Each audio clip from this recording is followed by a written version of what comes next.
Bienvenue sur ma chaîne Harmonie de Lettres. Je suis Valérie Avril, art thérapeute certifiée et artiste peintre. L'objectif de la série L'humain au centre de nos pratiques est de se retrouver entre professionnels, acteurs du soin, de la santé, du bien-être, du développement personnel, etc., afin d'échanger sur nos pratiques respectives.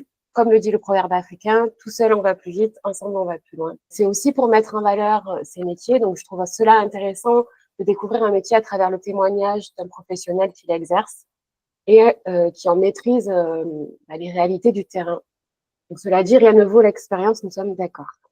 Aujourd'hui, je vous propose de découvrir deux art thérapeutes renommés que vous connaissez peut-être déjà.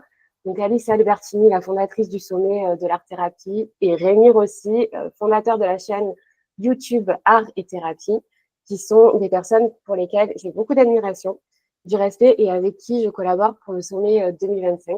Et je vous en dirai plus tard. Donc, bonjour à tous les deux et merci d'être là aujourd'hui. Et je vous laisse vous présenter. Merci. Oui. Bonjour. Ah oui, ça fait plaisir de se retrouver réunis tous les trois. Voilà, on est ensemble pour ce sommet. Je te laisse commencer, Alice, si tu veux. D'accord. Alors, je suis Alice Albertini, je suis art thérapeute qui a étudié puis qui vient du Québec, du Canada. J'ai un master d'art-thérapie à art plastique, précisons. Et depuis 2021, c'est vraiment la pandémie de Covid qui a fait que j'ai commencé à vouloir créer des liens avec les art-thérapeutes en français un peu partout. Et j'ai créé le sommet d'art-thérapie francophone. Donc, cette année, en 2025, ça va être la 5e édition déjà. Et c'est vraiment un moment où ça nous permet d'apprendre plus sur différentes pratiques, de rencontrer différents professionnels et de vraiment... c'est un peu comme si on essaie de rendre vivant qu'est-ce que c'est la pratique d'art-thérapie professionnelle, là, c'est-à-dire vraiment un métier de soin. Et la mission que je me suis donnée, c'est vraiment d'éduquer le plus possible de monde à comprendre que c'est beaucoup plus que qu'est-ce qu'on croit qu'on sait sur l'art-thérapie. Voilà. Merci. Rémi, je te laisse aussi te présenter. Très bien, donc je suis Rémi Rossi, art thérapeute clinicien basé à Bordeaux et formateur en médiation artistique dans un institut qui s'appelle l'AFAR à Paris. Je suis formé à l'art-thérapie moderne et contemporaine. Et à côté de ça, une vie d'artiste multimédia et aussi donc modeste youtubeur, si on peut dire, avec la chaîne Art et Thérapie. Et c'est d'ailleurs plus ou moins par le biais des réseaux en fait qu'on s'est rencontrés tous les trois. Et donc avec Alice aussi. Et donc cette année, je suis adjoint Europe du sommet d'art thérapie 2025 auprès d'Alice. Ok, merci aussi pour cette présentation. Alice, est-ce que tu peux nous expliquer comment tu as organisé tes sommets jusqu'à là, expliquer un petit peu qu'est-ce qu'est le sommet de l'art-thérapie, peut-être introduire aussi l'art-thérapie pour ceux qui ne connaissent pas, et qu'est-ce qui fait que cette année, tu as décidé de choisir deux personnes pour t'accompagner finalement dans cette aventure? Alors, en fait, j'ai une connexion qui est un peu instable, donc si jamais, des fois, je m'excuse déjà d'avance. Alors, le sommet, ce qu'on fait, c'est qu'on enregistre plusieurs conférences à l'avance, parce que si on devait faire des conférences ou des émissions tout en direct avec 30 ou 40 personnes pendant un week-end, je pense qu'on serait un peu trop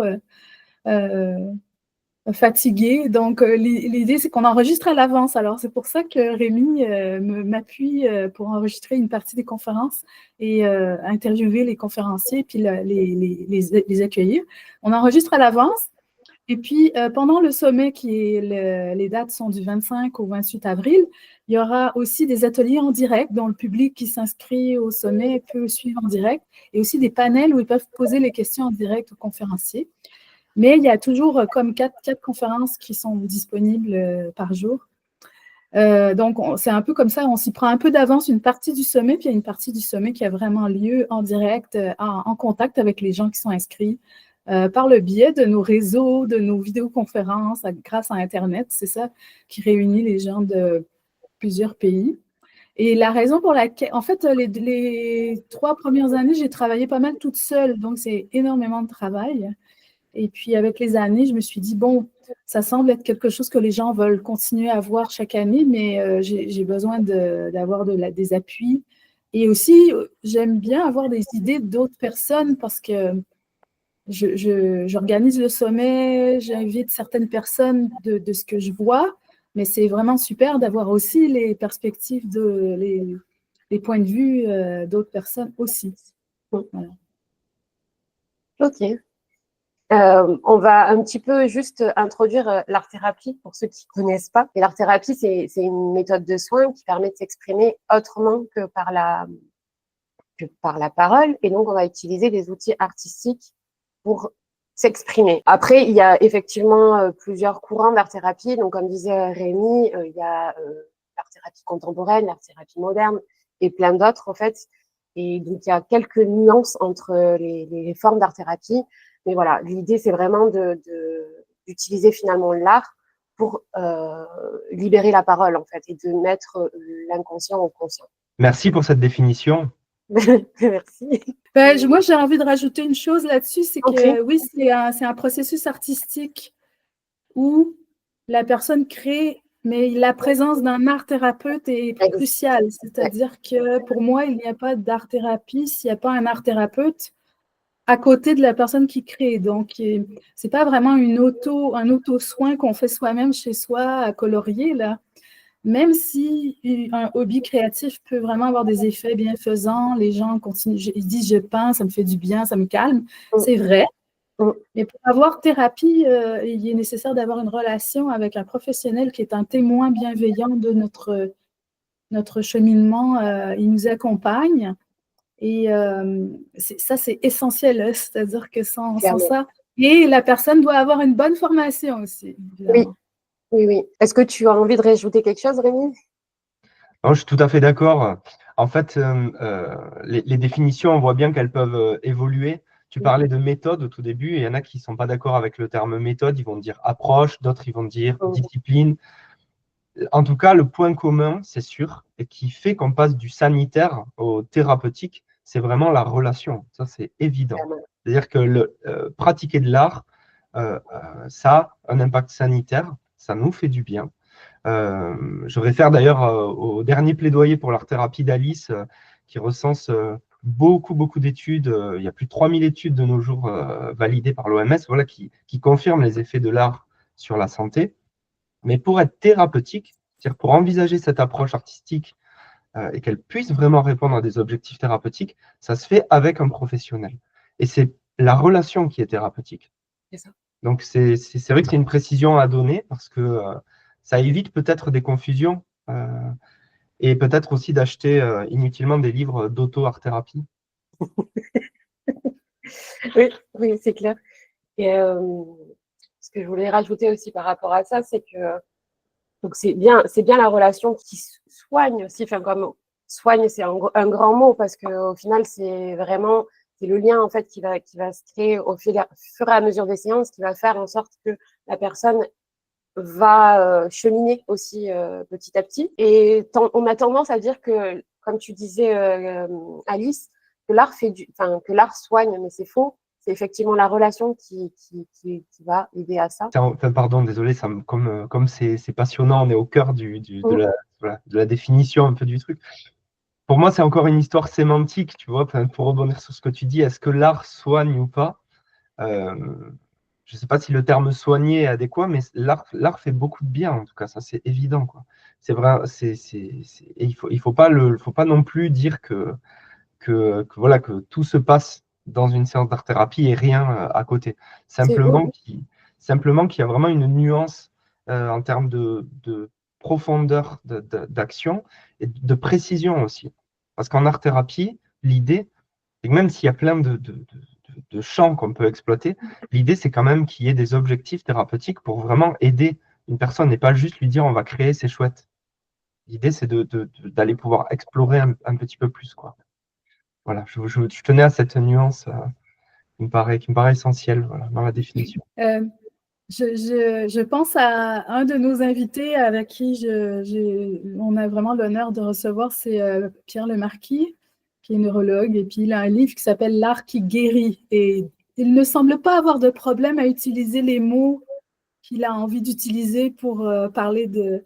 Alors attention, lui, il n'est pas art thérapeute, il parle vraiment de l'effet des œuvres d'art sur l'imaginaire, sur les cerveaux qu'on a, et il le fait d'une manière vraiment brillante. Mais son livre et sa conférence s'appelle L'art qui guérit. Alors, on ne peut pas trop passer à côté non plus. Après, on peut faire attention à quel mot on utilise pour ne pas faire des fausses promesses. Aussi, il faut faire attention à comment on communique aussi, bien sûr. Mais il y a définitivement un lien entre l'art, la création et le fait de se sentir mieux, physiquement, émotionnellement et psychologiquement. Quand on est thérapeute ou on est professionnel de la relation d'aide, il est de notre devoir de continuer à apprendre pour s'améliorer auprès de nos clients. Donc, ce n'est pas seulement les lectures, c'est les autres, c'est comment ils travaillent. Il y a vraiment des fois où on arrive avec des clients, ce qu'on connaît, ça ne fonctionne pas. On a besoin d'avoir des avis d'autres personnes. C'est pour ça qu'on a besoin de pairs, on a besoin de collègues qui comprennent, ouais, parce que c'est comme ça on s'améliore ou on continue d'apprendre. C'est un chemin sans fin, en fait. Hein. Donc, c'est pour ça que les contacts avec les autres art-thérapeutes ou autres… des fois, j'invite pas des art-thérapeutes, c'est d'autres métiers, mais je trouve que c'est pertinent et on a beaucoup de choses à apprendre d'eux. Donc, voilà. Oui. Ouais. Je confirme, et notamment, voilà, moi je parle en tant qu'adjoint Europe pour cette édition-là du sommet, et c'était le cas pour les précédentes, hein, voilà, mais pour celle-ci, je pense que vraiment que le spectateur soit art thérapeute, professionnel de la santé globalement, ou vraiment un citoyen juste intéressé par l'art thérapie, je pense qu'il y aura vraiment de quoi, pour les professionnels, continuer d'élaborer sur leur pratique et entendre des récits, des parcours extrêmement différents.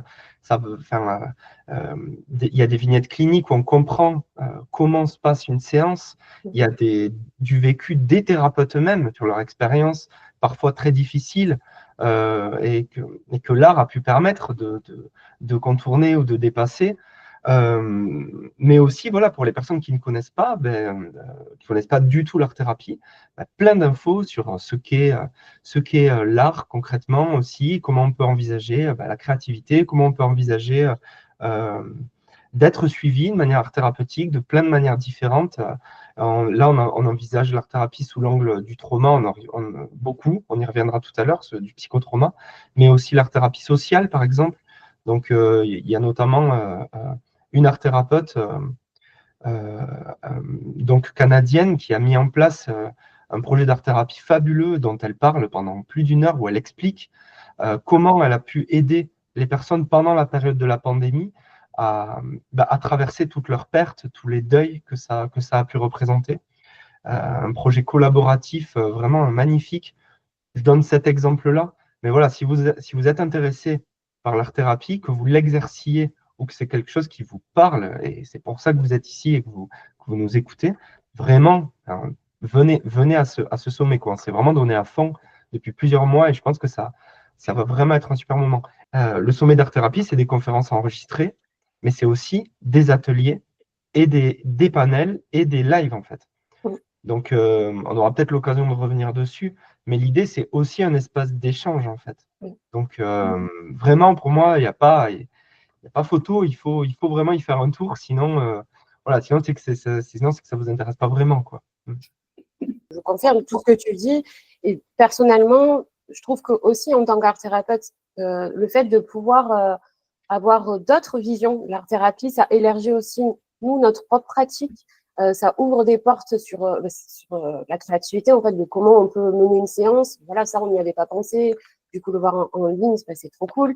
Rencontrer de nouveaux art thérapeutes aussi, et puis s'intéresser à comment eux pratiquent, etc. Je trouve ça génial. Et quand j'ai participé au premier, donc en 2021, j'ai participé mais à toutes, toutes les conférences et j'ai pris des notes, mais vraiment, genre, je suis restée jusqu'à 2h, 3h du matin parce que du coup, bah, entre-temps, j'étais en formation. Et en fait, ça a été une bouffée d'air pour moi. Vraiment, la première édition, parce que j'ai rencontré plein d'autres art thérapeutes. Et pendant la formation, j'avais besoin de ça, en fait, parce que bah, on a une vision en particulier quand on est formé et on est obligé de suivre un petit peu ce fil conducteur-là. Donc, du coup, d'avoir d'autres visions, d'autres façons d'amener l'art thérapie aussi, c'est important, quoi. Je pense que c'est important. Et comme vous dites, c'est de notre devoir aussi de s'enrichir par d'autres pratiques et de ne pas s'enfermer dans notre propre pratique parce qu'on n'a pas le savoir absolu, finalement. Généralement, quand on étudie puis on est dans une école, on est vraiment concentré là-dessus, mais on devient un thérapeute encore, mais on le devient vraiment quand on est en train de travailler avec des clients. Et là, dépendant où on travaille, il y a des gens qui se retrouvent à travailler avec des personnes en prison, il y a des gens qui se retrouvent à travailler avec des enfants autistes ou qui ont des enfants à l'hôpital qui ont le cancer, ou bien il y a des clientèles ou des patientèles très différentes. Et quand on est un professionnel, on se rend compte que la formation qu'on a eue, ben, il manque des choses, hein, et on est encore en train d'apprendre, et on est qu'au début, parce que pour vraiment accompagner le mieux possible quelqu'un, ce type de clientèle-là, il y a encore beaucoup de connaissances. Donc, ce que je trouve vraiment appréciable avec le sommet, c'est qu'on a des différentes clientèles. Il y a des gens qui travaillent avec les jeunes, il y a des gens qui travaillent avec des communautés, il y a des gens qui travaillent avec des... alors, il y a une conférence sur l'art-thérapie pour accompagner les personnes qui ont été victimes d'agressions sexuelles et à cause de ça, ils ont un traumatisme lié à ça. Donc ça, c'est un traumatisme particulier avec un type de clientèle particulière. Comment on travaille avec ces personnes, c'est très différent de quelqu'un qui a eu un accident de voiture et il a eu un choc et là, il a Oui, par exemple, quand on parle de trauma, c'est différent. Alors, comment on apprend? Alors, c'est ça que j'aime aussi avec ce n'est pas seulement les différentes approches et façons de voir leur thérapie qui sont présentées, c'est aussi les vignettes cliniques avec ce type de personnes-là qui avaient telle maladie, avec ce type de personnes-là qui avaient tel, je sais pas moi, survivant du cancer. Il y a tellement de choses que c'est vaste, tu vois. Et on apprend ok, avec les personnes âgées, peut-être que je pourrais m'inspirer pour travailler avec les personnes âgées que j'accompagne quand on voit. Donc, c'est ça aussi qui est riche avec les métiers qu'on a, c'est que des fois, on peut rencontrer un autre art thérapeute, il a tellement différentes expériences que nous, parce qu'il travaille complètement différemment avec différentes clientèles. Oui, bien d'accord. Et c'est comme une grande fresque, quoi. Au début, moi, ça me fait réaliser à quel point, au tout début, on a des pensées peut-être un peu limitantes, quoi. On se dit, voilà, l'art thérapie, c'est ça, et je vais le faire comme ça, et ce sera très bien. Et en fait, plus on évolue, effectivement, donc il y a la pratique stricte avec les patients, les clients. Une fois de plus, c'est une histoire de sémantique, on les appelle comme on veut. L'important, c'est de prendre soin d'eux. Et ensuite, il y a tous les thérapeutes qu'on va rencontrer et le sommet sert vraiment à ça, c'est qu'on voit bien que les parcours sont très différents. Peu importe l'approche de la personne, où elle se trouve dans le monde, parce que là, c'est vraiment des thérapeutes dans le monde entier qui exercent leur thérapie francophone et qui la font vivre et on voit bien qu'il émane d'eux. Même si les modes opératoires sont différents, même si les connaissances, même si le parcours est différent, il y a une sorte d'harmonie quand même entre. Ça va aller avec le nom de la chaîne voilà, qui accueille cette vidéo, mais il y a une harmonie entre tous les thérapeutes et c'est cette harmonie-là qui est assez insaisissable. Il faut écouter, il faut s'imprégner, qui fait que ça va améliorer notre propre pratique et nous permettre une connaissance plus subtile et plus grande aussi de ce qu'est vraiment en fait la thérapie par l'art. Parce qu'on voit bien, on en parlait au tout début de cet entretien, allier le soin et l'art, c'est quelque chose qui existe depuis très longtemps, qui fait partie de l'être humain, qui dépasse très largement l'apparition de l'art-thérapie, du terme art-thérapie au sens académique, qui a 100 ans, même pas. Donc en fait, il est probable que ce soit ancestral, le lien entre santé et art. Donc il ne peut pas y avoir, qu'une approche. Ça serait ridicule de penser ça.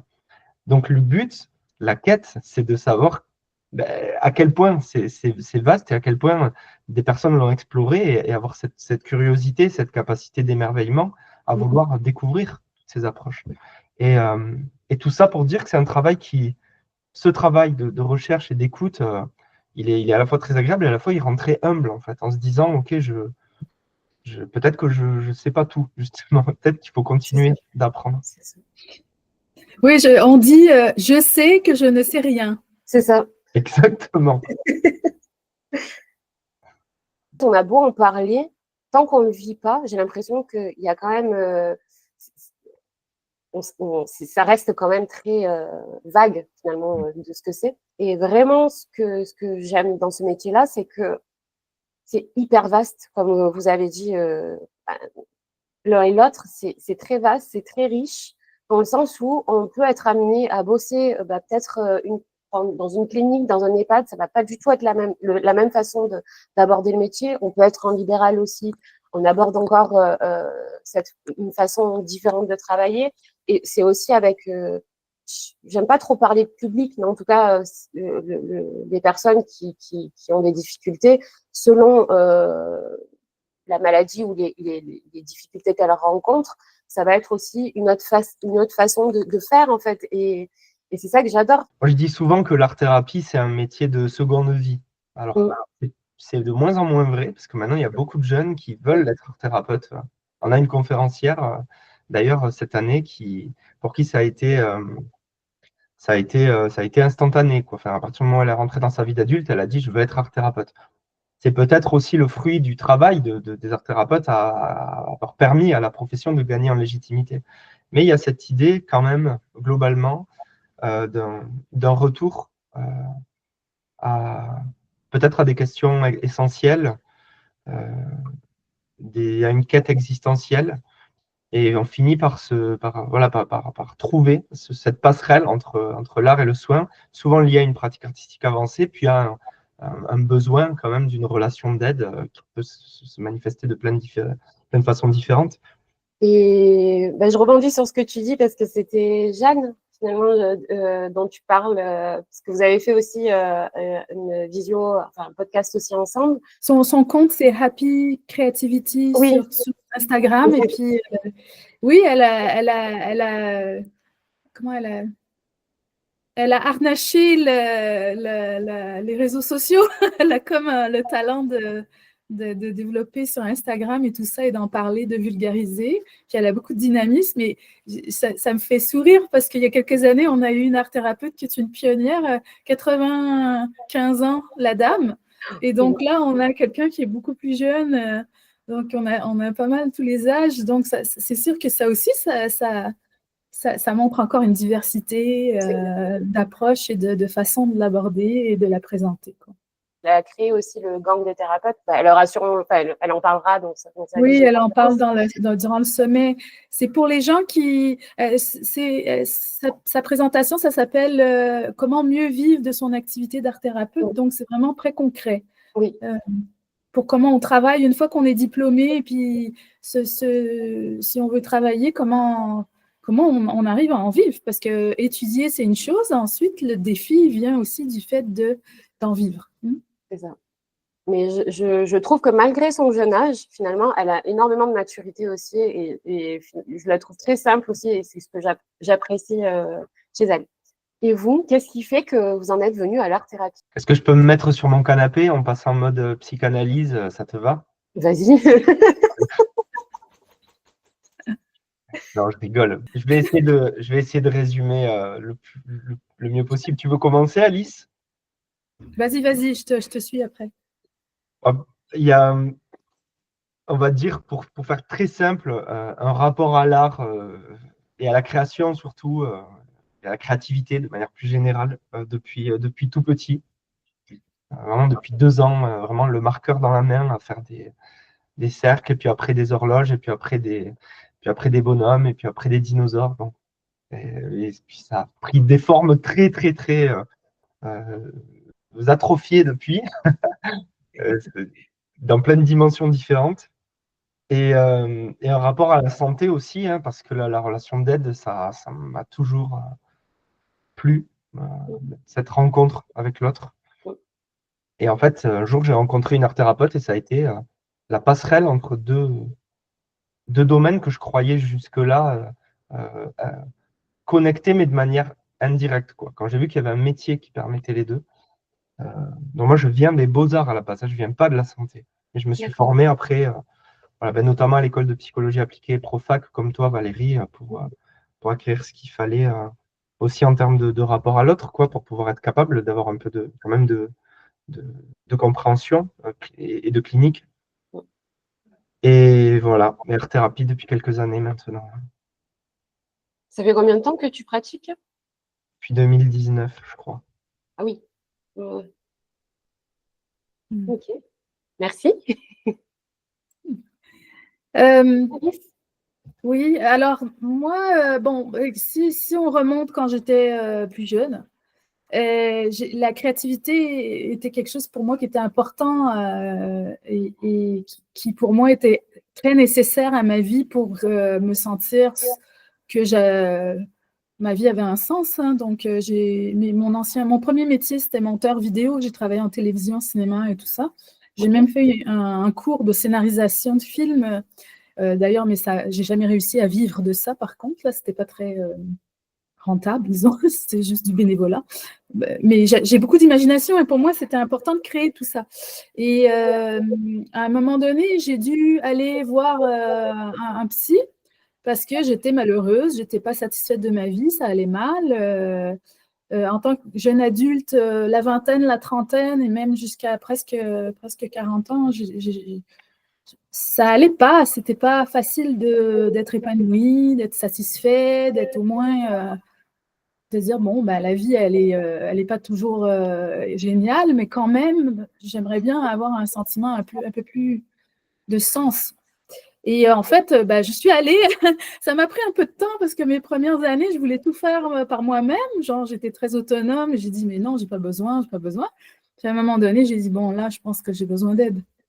Donc, je suis allée, j'ai commencé un travail, mais c'est au début beaucoup de résistance.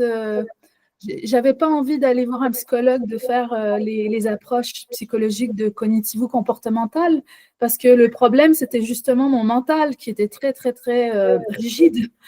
Et donc, je me disais, il faut quelque chose qui m'amène ailleurs, qui court-circuite le côté logique et la raison, le raisonnement, parce que c'est ça le problème, c'est ça qui se met en travers du bonheur, c'est ça qui se met en travers de la spontanéité, c'est ça qui bloque la créativité que j'avais tellement besoin. Alors, je suis allée voir quelqu'un qui était dans l'approche jungienne. Et là, on a regardé mes rêves, j'ai fait du jeu de sable, j'ai fait de l'imagination. À l'époque, je ne faisais pas du tout de création, peinture, dessin, du tout. Mais là, on commençait à explorer les images de l'inconscient, les symboles, les mythes, les contes de fées, les archétypes, tout ça. Ça, c'est très, très lié à la psychologie de Carl Jung.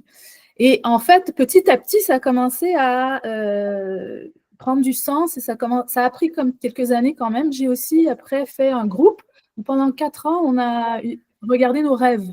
Donc, j'ai fait beaucoup de travail sur les rêves. Et moi, je suis fascinée par tout ce monde-là qui est...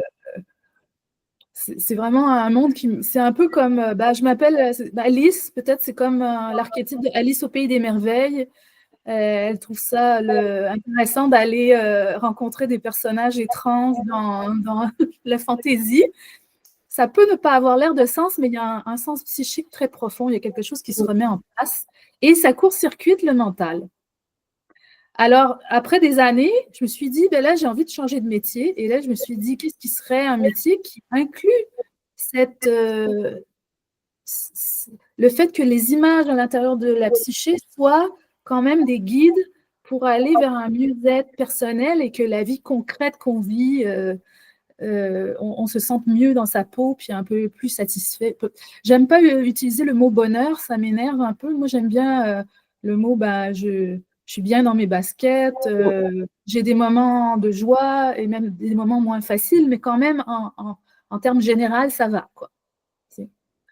Puis il y a une acceptation de soi aussi qui vient avec ça. Donc là, après, hop, j'ai décidé, mais je n'ai pas décidé de faire quelque chose qui allait se faire rapidement pour ma réorientation. Je suis retournée à l'université, puis j'ai fait un master en art-thérapie pour relier tout ce que j'avais fait comme chemin personnel à un métier qui peut offrir ça à d'autres personnes ensuite, cette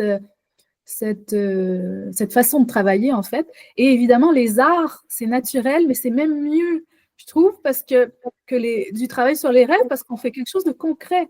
On donne forme aux images, aux associations qu'on a et tout ça. On donne forme, on met la main à la pâte. Il y a l'argile, on colle et on est surpris. Il y a quelque chose de… Tout à l'heure, Valérie, tu parlais de « c'est jamais pareil, mes journées d'art-thérapie ». Je suis art-thérapeute. Il y a un espace d'inconnu. Le mental, le logique, celui qui veut contrôler, qui a un objectif, qui a de la volonté pour aller mieux, il est court-circuité puis un peu déstabilisé par cette espèce de… On ne sait pas comment ça va se passer, la séance. C'est impossible. Et en plus, la création physique nous rapproche aussi de la dimension concrète parce que c'est notre corps qu'on met en mouvement aussi. C'est pas seulement mes rêves qui étaient quand je dormais. Là l'image, elle vient dans la séance. Donc, ça, c'était un peu mon histoire. J'espère qu'elle n'a pas été trop longue. Non, c'est très bien. Je suis arrivée là. Ouais. Comment je suis arrivée jusqu'à être art-thérapeute. Ouais, c'est super intéressant. Mais au final, ce que disait Rémi, c'est pour nous, en tout cas, pour tous les trois, c'est une deuxième vie, en fait. Une deuxième vie professionnelle, finalement, sur nos parcours. Parce que ce n'est pas le premier métier qu'on a exercé. Je crois que c'est également le fait que pour être capable d'être quelqu'un qui accompagne une personne qui a besoin d'aide, il faut quand même avoir un certain vécu aussi et avoir surmonté quelques difficultés psychologiques soi-même pour accompagner l'autre avec empathie, parce des fois, on ne sait pas… c'est ça, même si ce n'est pas la même histoire, des fois, j'ai des clients, ils ont des difficultés qui sont très différentes de celles que j'ai eues quand j'étais plus jeune, mais quand même, un thérapeute, souvent, va avoir vécu lui-même des épreuves pour devenir quelqu'un d'assez mature pour accompagner avec empathie et patience et compassion, etc., une personne qui a besoin d'aide. C'est pour ça souvent que c'est des deuxième vie, des métiers de deuxième partie de la vie. Ouais. Évidemment.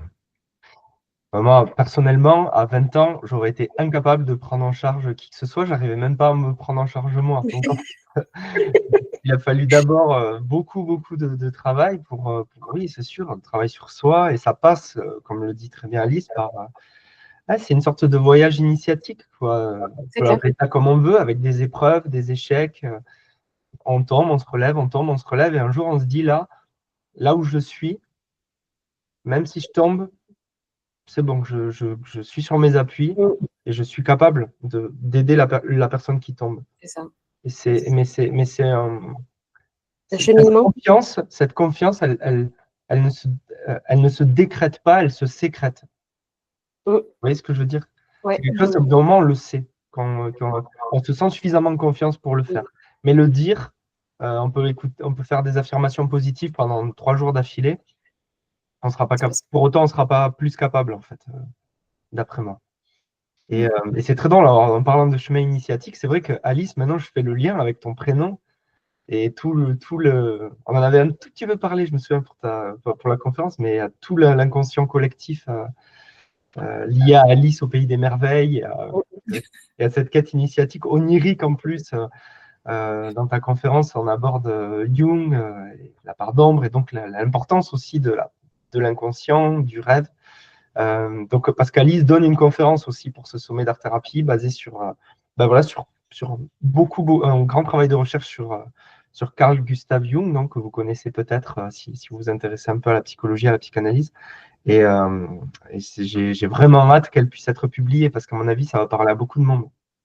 Ça me parle déjà. Hein. Les rêves, c'est quelque chose qui me parle personnellement parce que je les écris depuis à peu près 2017, donc presque 10 ans. C'est un parallèle avec l'art-thérapie parce qu'il y a l'inconscient qui est en conscience. C'est-à-dire que dans nos rêves, l'inconscient vient nous donner des indications sur... c'est comme si c'était le prémisse de la journée qu'on allait passer après, enfin, le lendemain, quoi. Et ça vient nous indiquer sur notre état d'être, sur qu'est-ce qu'on a enregistré de la journée qu'on vient de passer, sur nos doutes, nos angoisses, nos peurs. Enfin, c'est ouf. Moi, je trouve ça génial. Et de base, j'avais commencé à les écrire parce que je voulais faire des rêves lucides.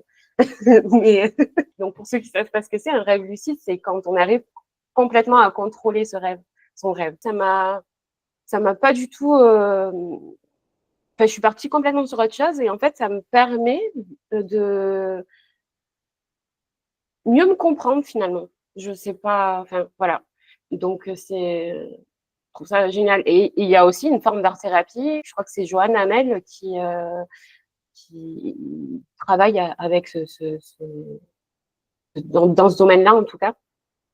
Oui, Johanne Hamel, c'est une pionnière de l'art-thérapie au Québec, mais elle travaille, elle a plusieurs livres en français d'ailleurs, c'est ça qui est bien. Mais elle travaille d'un côté avec les rêves et les cauchemars. Elle a vraiment un protocole pour les gens qui ont des cauchemars récurrents. Là, et elle a aussi l'art-thérapie somatique qui est là. C'est vraiment partir des douleurs physiques. Quelqu'un qui a des douleurs physiques récurrentes où les médecins ne savent pas trop aider et tout ça. Comment on travaille en art-thérapie visuelle. Donc, c'est vraiment par le dessin. Et elle a tout un protocole. Donc, elle travaille sur ces deux aspects-là de manière vraiment depuis... Elle fait ça depuis 40 ans. Hein, donc, c'est vraiment quelqu'un qui est calé dans sa compétence, je veux dire. Et en plus, les rêves ont quelque chose d'encore mystérieux. Et ça, c'est vrai que c'est, même si en termes de neurosciences, on commence de mieux en mieux à les appréhender, à comprendre leur fonction aussi, préservatrice de la mémoire, régénérant, etc. On commence à avoir des points. Je ne suis pas du tout un expert, je parle de quelques études que j'ai pu lire. Par contre, ça reste encore, on sent une cartographie avec des zones à encore découvrir, quoi. Et tout en sachant que c'est mystérieux, on sait aussi la puissance que ça peut avoir sur le plan psychique de s'y intéresser pour soi-même, de les étudier, pourquoi pas de les analyser. Tu parlais du rêve lucide, j'ai eu l'occasion d'en faire plusieurs. Moi, Valérie, une période où ça m'a vraiment intéressé, j'avais vraiment envie d'essayer. Alors, avec les techniques, regarder ses mains quand on rêve, etc., jusqu'à court-circuiter un peu la matrice. Et j'ai des souvenirs de sensations, c'est des souvenirs aussi marquants que des souvenirs éveillés, quoi. Donc c'est un terrain qui est évidemment très très propice à mon avis à une exploration artistique et du coup art thérapeutique. C'est clair. Il y avait un livre que j'aimais bien dont le titre, ça s'appelle Et si les rêves servaient à nous réveiller, parce que quand on commence à s'intéresser aux rêves, on voit qu'on a une vie au-delà de la vie évidente, concrète de tous les jours. Et ça nous éveille à ce mystère qui est beaucoup plus grand que qu'est-ce qu'on peut étudier ou peut expliquer avec notre raisonnement, encore une fois, et notre perspective. Et quand on commence à s'y intéresser, c'est effectivement un voyage vraiment vaste qui nous aide je pense, à vivre une vie plus... comment est-ce que je pourrais dire? Pas seulement plus épanouissante, mais plus vaste. En fait, ce que j'ai découvert avec tout le cheminement personnel que j'ai fait et les thérapies, c'est que l'identité que je crois que je suis beaucoup plus que ce que je crois que je suis. On est limité par notre ego qui veut survivre, qui veut bien réussir là dans la vie, qui veut ressembler à ça, qui veut être accepté par les autres. On joue plein de rôles sociaux, mais quand on arrive vers la moitié de la vie, puis qu'on voit bien qu'il nous reste moins de temps à vivre devant nous que derrière nous, on se dit, oh là là, c'est quoi le sens de tout ça? Et là, il y a un aspect où les rêves, par exemple, et d'autres, évidemment, il y a d'autres manières de connaissance de soi là, hein, il y a pas que ça, mais ça, c'est une des choses qui existe depuis des millénaires et depuis que la conscience humaine existe. Le rêve était un guide et qui nous emmène beaucoup, beaucoup plus vaste, beaucoup plus loin que seulement notre petit mental qui essaye de dire, bon, aujourd'hui, comment est-ce que je vais réussir ci ou ça, là. Ça, c'est limité. Donc, pour moi, les rêves servent à nous réveiller à une conscience un peu plus grande que le petit moi, me, myself and I, à faire sa place dans la société d'aujourd'hui, tout ça. Là, c'est un peu ça que je dirais, moi, sur la sagesse. La sagesse et la profondeur des rêves. Je crois qu'il faut savoir un peu où est-ce qu'on en est. Si on a besoin d'aide psychologique, on va voir un thérapeute parce qu'on a, je ne sais pas moi, on a des symptômes très difficiles de bipolarité qui fait qu'on gâche nos relations et tout, c'est très, très concret. Ou bien on a des cauchemars, on n'arrive plus à aller travailler parce qu'on a un traumatisme. Des fois, on va voir un psychothérapeute, un psychologue, un psychiatre, parce qu'on a quelque chose de vraiment précis. Ou alors, on veut se suicider, là, c'est grave. Hein. Alors, il faut prendre peut-être des médicaments, mais il faut aller voir d'où vient et là, des fois, c'est long. Et c'est juste ça, l'objectif thérapeutique. Mais à un moment donné, on va aller à la rencontre de soi-même et on va aller à la rencontre justement de qui suis-je, que je crois que je suis. Et à un moment donné, la thérapie, elle devient quelque chose La psychologie est la fille de la philosophie. Hein. Dans l'histoire du XVIIe, XVIe, il y avait des philosophes, ils guidaient les gens avec leurs mots, Socrate, tout ça. La psychologie a fait un lien entre la philosophie, les humanités et la science. Elle est encore comme ça, et l'art-thérapie, elle s'inspire beaucoup de la psychologie. Et en plus, elle rajoute tout ce qui est l'influence de l'art et de l'imagination, des images, et de ce mystère qu'est la créativité. En plus, ça vient rajouter. Donc là, il y a un espace pour ça aussi. Donc, ceux qui nous écoutent, ça dépend où vous êtes. Si vous avez un problème très précis à régler et vous avez besoin d'aide pour quelque chose de précis, il y a des gens, ils sont en soins palliatifs, alors ils doivent faire un travail en peu de temps, pas un travail, mais des réflexions parce qu'ils sont en fin de vie. C'est des choses, et il va y avoir quelque chose d'existentiel, de qui suis-je à ce moment-là, qui va ressortir aussi. C'est pas juste de baisser les symptômes de la qualité de vie ou de baisser, parce que en science, on mesure les choses. Donc, on parle de cette façon-là. J'ai mesuré que j'ai moins de médicaments, donc l'art-thérapie, elle fonctionne. Mais il y a quelque chose de plus aussi qui est là. Donc, en fait, il faut juste savoir avec quoi vous avez besoin d'aide et il y aura de la place pour quelque chose de plus d'existentiel qui peut-être ouvrira sur quelque chose de... Et là, on dépasse ce qui est la thérapie. Là, on est rendu dans l'existentiel, le spirituel, l'âme. Qui suis-je dans le monde? Et puis, mais par l'art, on peut aussi explorer ces aspects-là. C'est possible aussi, bien sûr. Et là, ça fait le lien entre ça. Des fois, il faut juste savoir où est-ce qu'on se situe. Il n'y a pas de mauvaise réponse. Tout à fait, hein. tu fais bien de le rappeler, c'est sûr. Moi, je me permets d'intervenir concernant la population identifiée soins palliatifs parce que j'exerce dans un hôpital de jour qui accueille des patients identifiés soins palliatifs et je confirme tout ce que dit Alice. D'où l'importance effectivement de bien se situer. Et effectivement, la population en soins palliatifs, la quête existentielle, et le déficit de sens qu'on donne à sa vie, c'est hyper présent, quoi. C'est l'objectif thérapeutique qu'on met le plus en avant, quoi. Retourner autant que possible à un ancrage existentiel et éviter d'arriver au stade où la personne se dit bon, ça ne sert plus à rien de toute façon, je ne crois plus en Dieu, je ne fais plus rien, c'est bon, là, j'ai assez donné, il n'y a plus rien qui a de sens, c'est trop injuste ce qui m'arrive, etc. Comment on contourne ça? Et là, l'approche art thérapeutique a un impact vraiment surprenant là-dessus. Vraiment surprenant parce que là où les mots sont soit trop génériques, soit trop fades, soit trop violents aussi pour dire ce qu'ils ressentent. Il y a quelques jours, j'en parlais dans une conférence, dire je suis très triste, c'est trop fade quand on est en soins palliatifs. Et dire le mot mort, des fois, ça peut détruire psychiquement pendant 3 jours, quoi. Et 3 jours, c'est précieux quand il reste que quelques semaines. Donc, l'approche, pouvoir dire les choses par le biais artistique, ça connecte effectivement à ce que vous avez dit toutes les deux, ça connecte à ce qu'il y a de plus grand, au-delà des mots, qui nous dépasse et qui nous soulage et qui donne du sens à nos vies. Donc, définitivement, oui, je pense qu'il faut bien se situer. Et je me permets de rebondir du coup même sur ce qui a généré du coup, ce sujet-là. Qu'en fait, bizarrement, les personnes en soins palliatifs, elles, les questions de l'existence, du sens de la vie, elles les abordent, vous inquiétez pas, elles les abordent toutes les demi-heures. Hein. Et leur phrase qui suit, c'est pourquoi j'ai pas parlé comme ça plus tôt, en fait? Pourquoi j'ai attendu d'être dans une situation critique pour dire aux gens que j'aime, que je les aime, pour me mettre à faire la peinture ou de la musique alors que j'en rêvais depuis que j'avais 12 ans.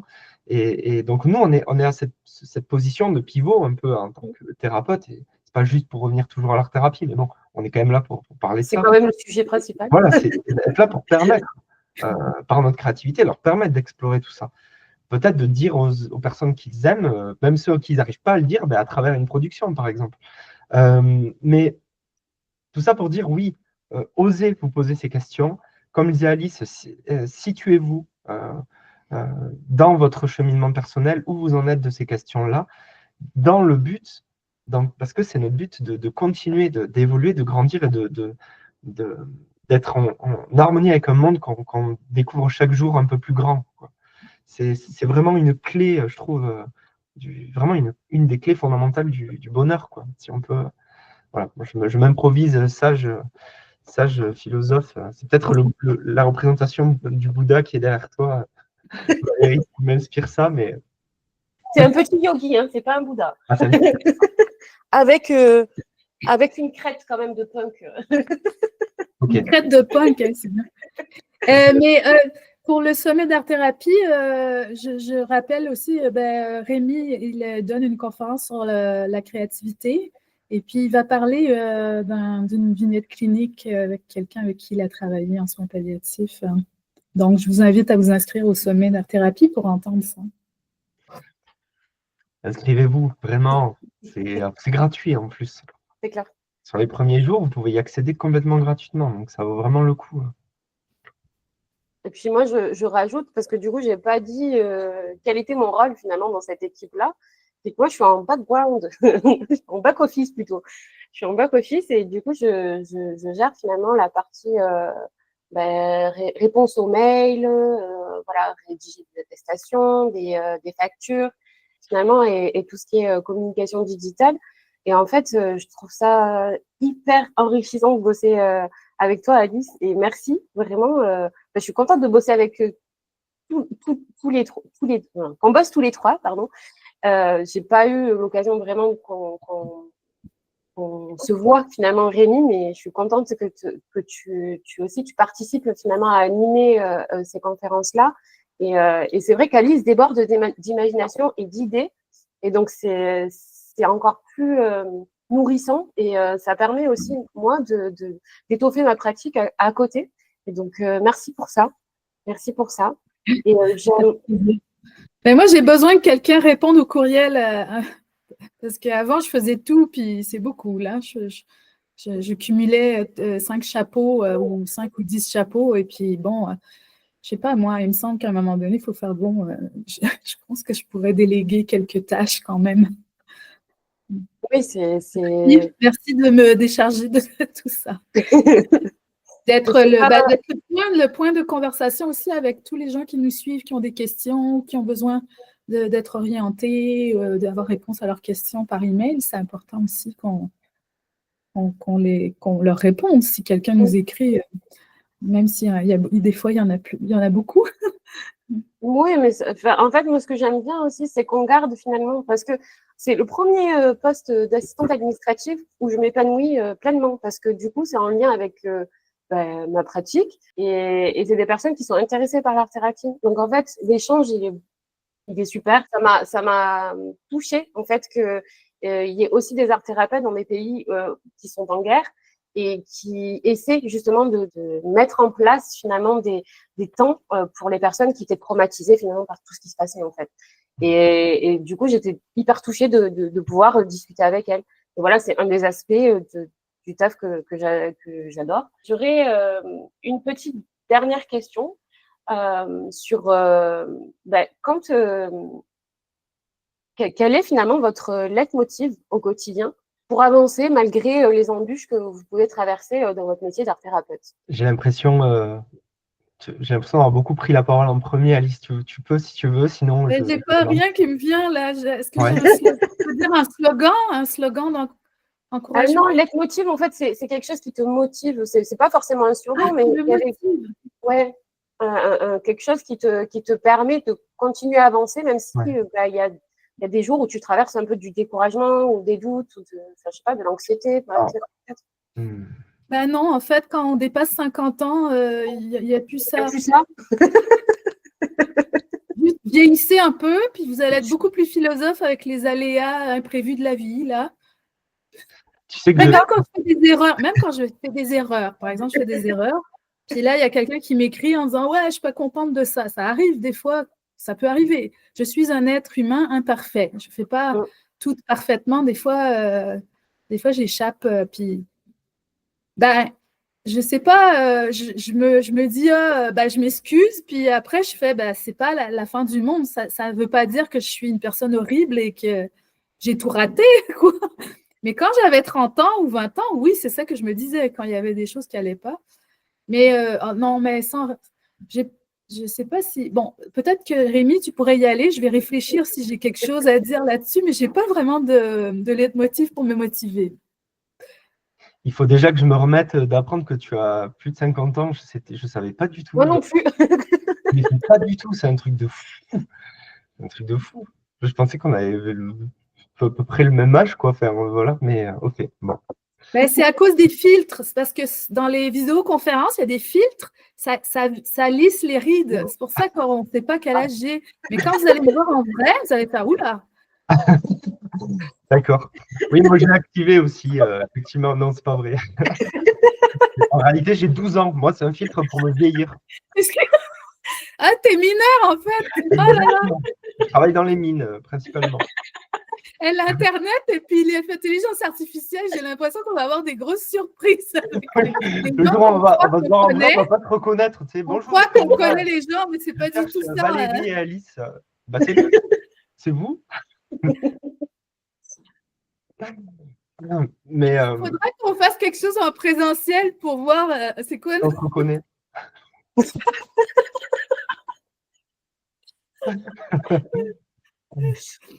Alors, pour te répondre, Valérie, moi, je dirais vraiment, c'est la créativité, quoi. Moi, le fait de créer au quotidien, par le dessin, par la musique, par l'écriture, par la vidéo, moi, c'est vraiment ça manque, en fait, déjà dans ma propre vie psychique, parce que je le fais depuis bien avant l'art-thérapie, et aussi parce que je me dis, OK, puisque je continue de travailler ça, du coup, j'ai l'impression d'être, tu vois, en paix et en harmonie avec ce que je dois mettre en place pour aider les autres aussi, tu vois. On le disait plus tôt, un art thérapeute doit continuer d'élaborer, il doit continuer d'apprendre, il doit continuer d'évoluer comme un auteur lit des livres, comme un musicien écoute de la musique. Nous, on doit continuer de pratiquer aussi parce que même si ce n'est pas nous qui pratiquons pendant la séance, c'est comme une palette d'actions qu'on pourra ensuite utiliser quand on met en place nos dispositifs, quand on est observateur aussi de ce que fait l'autre en séance. Donc oui, pour moi, la créativité, c'est un peu pour moi, c'est le pilier de ma vie. D'ailleurs, quand je passe plusieurs jours sans pouvoir rien faire, je me sens, je deviens désagréable et tout. Oui, je le sens, c'est important, quoi. c'est ce qui remplit ton vase émotionnel, quoi. Du coup, Oui, ou qui le vide, selon, mais oui, Mm. ok. Ben, merci. Mais À tous les deux. je pense que ça vient, c'est bien de faire qu'est-ce qu'on aime, même si c'est pas notre travail, ça remplit pas tout pour nous satisfaire. Il faut quand même avoir des moments où on fait des choses qu'on aime vraiment. Donc, C'est j'aime bien primordial, en fait. l'idée du jeu. Toi, Rémi, tu parles de faire les choses créatives, ça te nourrit. Je dirais, je poursuis des intérêts qui me font plaisir. Par exemple, je suis en voyage, donc moi je fais ça. J'aime créer aussi, mais j'aime aussi faire des choses qui raniment un peu mon enfant intérieur. Et ça me donne de l'énergie, ça me fait sentir épanouie, si on peut dire. Et puis, j'ai aussi créé le travail exactement pour moi, en faisant plein de choses dans un cadre d'art-thérapie avec des cours, avec plusieurs choses. Là. Donc, il y a ça aussi qui fait que ça me nourrit parce que j'ai laissé le salariat pour faire quelque chose qui est vraiment aligné. Mais ça, évidemment, ça a pris quelques années. Je n'ai pas fait ça. Je ne l'ai pas pensé, puis ça s'est manifesté l'année d'après. Hein. C'est comme des années de rechercher, essayer, ça ne marche pas, tout ça. Est-ce que c'est tout ça? Je pense c'est un mélange entre jouer, chercher des intérêts qui me font plaisir, moi, de manière personnelle, et puis aussi dans mon travail, avoir l'espace pour exprimer ma propre créativité. Et puis, j'aime aussi le partage avec les autres. Je pense que c'est important pour rester motivé, d'être toujours en lien, en interaction avec les autres aussi. Ouais, c'est vrai, enfin, je suis en train d'y penser, pardon, mais tu parlais du jeu, l'expression de ta créativité, donc dans plein de dimensions. C'est vrai qu'avoir réussi à créer un nouveau slot comme ça, tu vois, professionnel, dans le sens, je suis art-thérapeute, mais je suis aussi fondatrice d'un sommet qui va accueillir des gens dans lequel je vais pouvoir m'enrichir tout en proposant des ateliers, tout en étant au cœur de ce que j'aime faire. C'est une marque de créativité, quoi. C'est-à-dire que tu as pu transformer ta vie au point de pouvoir lui donner vraiment les contours qui correspondent vraiment à ce que tu veux faire, ce que tu aimes faire et ce que tu sais faire. Donc, vraiment bravo pour ça. C'est Merci. vraiment, et Mais une c'est fois, ça, à 30 ans, j'aurais pas pu faire ça. J'avais pas les capacités. J'avais pas la capacité de le faire encore. Donc, je crois, en fait, c'est ça, que si les gens nous écoutent puis ils aimeraient trouver un moyen, continuez, lâchez pas. À un moment donné, ça va peut-être devenir assez fluide et ça sera exactement aligné sur ce que vous êtes. Mais ça se fait au fil du temps et de la maturité, de la maturation de la personne, je pense, aussi. Ouais. En tout cas, je vous remercie pour vos témoignages. Et c'est un plaisir de travailler avec vous, de faire d'avoir eu cet échange avec vous. Et je sais pas si vous avez des choses à rajouter par rapport au sommet, par rapport à votre vie d'art-thérapeute, je sais pas, peut-être un conseil à donner aux gens qui nous écoutent ou qui nous regardent, ou pas. pour moi, le conseil qu'Alice vient de donner, il est parfait comme conclusion, quoi. Voilà, c'est continuons ensemble, tous plus ou moins liés à l'art-thérapie. Et petit à petit, avec l'expérience, la bonne volonté, le travail aussi, hein, les choses vont se délier et petit à petit, peut-être, une réalité professionnelle, sociale viendra, en fait, arrivera et vous serez alignés, quoi. Je le dis comme si je l'étais totalement. C'est pas encore le cas, mais en tout cas, il y a peut-être, alors j'ai pas encore l'âge d'Alice, maintenant je le sais, je suis pas encore tout jeune, mais peut-être je commence. Ça viendra, ça vient Voilà. très vite. Eh ben justement, puisque j'allais dire, un signe que c'est en train d'arriver, c'est que je sens que le chemin est en train de se prendre. Voilà. Donc, c'est ce que je peux souhaiter à toutes les personnes qui sont en quête et qui ont l'impression d'être encore perdues. Ça va venir. Lutter et J'ai juste envie de dire à ceux qui nous écoutent, faites ce que vous aimez, même si ce n'est pas 100% de votre temps dans votre journée, parce que vous avez des responsabilités. Des fois, on n'a pas toujours le choix du travail qu'on fait. Faites des choses que vous aimez, mais maintenant, n'attendez pas, parce que ça passe vraiment vite et vous allez mourir. Super. À un moment donné, Abonnez-vous si vous avez aimé. À bientôt. Non, mais tout le monde va mourir à un moment donné, donc ne perdez pas une seconde. Non, mais c'est vrai en plus, Oui, parce non, que mais je suis très sérieuse là. On croit qu'on a beaucoup de temps devant nous et on passe beaucoup d'énergie à faire des choses qui ne sont pas vraiment alignées et qui nous correspondent le plus. Et peut-être que des fois, on devient malade et on devient mal dans notre vie et dans notre peau parce qu'on passe notre temps à faire des choses qu'on croit qu'il faut faire, qu'on nous a dit, mais qui ne nous correspondent pas et qui nous nuisent à la longue. Je crois que la maladie mentale est beaucoup liée, et certaines maladies physiques qui sont beaucoup liées à ça. Donc, il devient important et essentiel de se donner le droit et la permission de faire des choses créatives, des choses qui nous font du bien, des choses qui nourrissent notre enfant et notre jeu intérieur, ou qui nous fassent, je ne sais pas, enfin, vous voyez, hein, on a déjà parlé de tout ça, qui nous fassent un peu de bien, même si ce n'est pas la grosse carrière, le gros changement de carrière spectaculaire, là, ça peut être petit et ça peut faire une grande différence à la longue, mais n'attendez pas de faire les choses que vous aimez, c'est important de le faire. Voilà. Ah oui, effectivement, c'est un super bon conseil, je trouve. Et en plus, bah, moi, je me permets de relier les points. Pour ceux qui ont écouté l'entretien en entier, vous ferez les liens. Là. Alice, elle est en train de vraiment… ça fait vraiment une synthèse de ce qui a été dit, quoi. Quand je disais un peu plus tôt l'homme masque le monde, cette citation, il y a vraiment ça, on masque aussi la mort. Ça fait partie des mots tabous. On le sent parce que ça provoque quelque chose quand on le dit, évidemment. Hein, c'est une phobie existentielle, enfin, qui est tout à fait naturelle.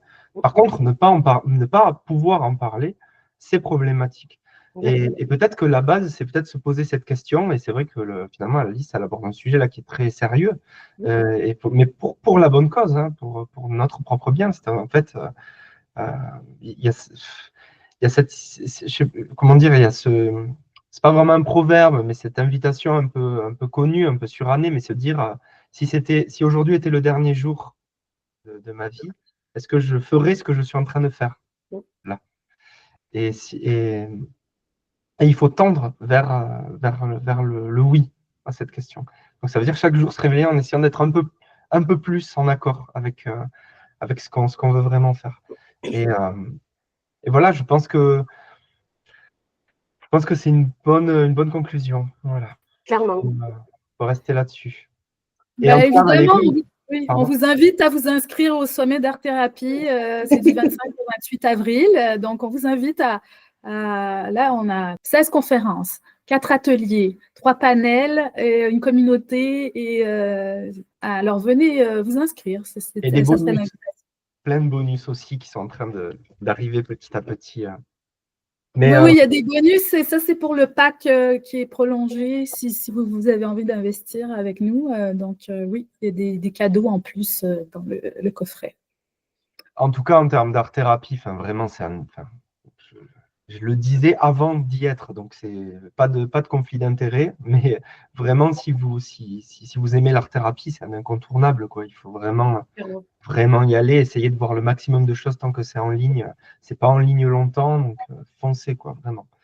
Et je voulais te remercier, Valérie, par rapport à ce que tu as dit tout à l'heure, en guise de conclusion ou de pré-conclusion. Ça fait plaisir d'avoir pu se rencontrer tous les trois comme ça et de pouvoir échanger, parce que c'est vrai que jusque-là, ça n'avait pas eu lieu. Donc, merci d'avoir créé cet espace. Ben, merci à vous pour votre temps, votre disponibilité et pour ces échanges aussi qui font du bien, et voilà, ben, j'espère que vous serez nombreux à nous écouter. N'hésitez pas à liker, partager autour de vous. Et merci pour nous avoir écoutés jusqu'au bout. Et je vous souhaite une douce journée créative. Merci beaucoup Valérie, merci.